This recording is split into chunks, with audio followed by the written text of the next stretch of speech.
बिस्मिल्लाहिर्रहमानिर्रहीम। अस्सलाम वालेकुम।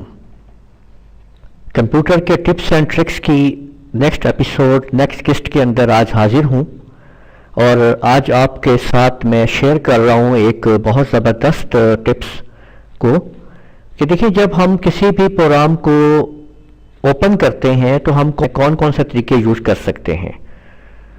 तो अगर हमने किसी भी चीज़ को, किसी प्रोग्राम को ओपन करना है तो या तो हम उस पर डबल क्लिक करते हैं, यानी देखिए अगर मैंने फर्ज करें ये टाइपिंग का सॉफ्टवेयर अगर मुझे चलाना है या अपने किसी फोल्डर को ओपन करना है तो टाइपिंग ये सॉफ्टवेयर अगर मुझे प्ले करना है, इसको रन करना है, तो या तो मैं इसके ऊपर डबल क्लिक करता हूँ, तकता हूँ। ये देखिए मैंने डबल क्लिक कर दिया है इसको, तो यहाँ पे आप देख सकते हैं कि ये प्रोग्राम ओपन हो गया है। या इसके ऊपर राइट क्लिक किया जाता है और फिर ओपन किया जाता है।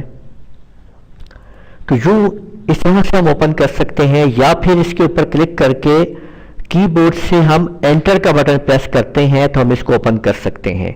लेकिन अब मैं आपको वो टिप देने जा रहा हूं कि हम कीबोर्ड के जरिए किसी भी टाइम बगैर इसके ऊपर क्लिक किए हम शॉर्टकट कीज की मदद से कैसे इसको ओपन करेंगे। तो चलिए देखते हैं और समझते हैं वो आज का टिप कि किस तरीके से आप इसको कवर करेंगे। अगर आपने अभी तक हमारा चैनल सब्सक्राइब नहीं किया है तो लाजमी सब्सक्राइब कर लीजिए और साथ में बेल आइकन के ऊपर भी क्लिक कर लें ताकि आप लोगों को जैसे ही हम वीडियो अपलोड करें नोटिफिकेशंस मिल जाए। तो सबसे पहले जिस प्रोग्राम का आपने शॉर्टकट तैयार करना है आप उसके ऊपर राइट क्लिक कीजिए और उसकी प्रॉपर्टी में आ जाइए। तो ये देखिए कि ये आपके सामने प्रॉपर्टी आ चुकी है। यहाँ पे आप लोग देखेंगे कि ये शॉर्टकट कीज लिखा हुआ है, इधर माउस को क्लिक कीजिए और कीबोर्ड से वो कॉम्बिनेशन प्रेस कर दीजिए जिसकी मदद से ये प्रोग्राम आप ओपन करना चाहें।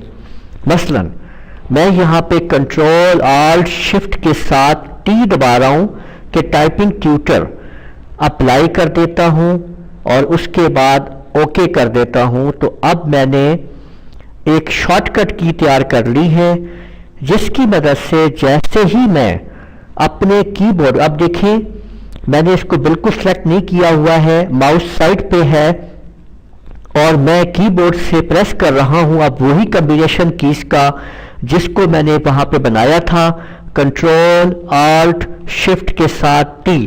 तो आप देख सकते हैं कि टाइपिंग ट्यूटर जो है वो फिर ऑन हो गया है। तो यूं किसी भी प्रोग्राम का आप लोग इजीली उनकी शॉर्टकट कीज बना के रख सकते हैं और जब आपको वो प्रोग्राम ओपन करने हो आप बस शॉर्टकट कीज को इस्तेमाल कीजिए, वो प्रोग्राम आपके सामने ओपन हो जाएगा। उम्मीद है आपको ये हमारी छोटी सी टिप आज पसंद आई होगी और इस वीडियो को लाजमी लाइक कीजिए, शेयर कर दीजिए, कमेंट करना ना भूलिएगा। नेक्स्ट वीडियो तक के लिए इजाज़त दीजिए। अल्लाह हाफिज।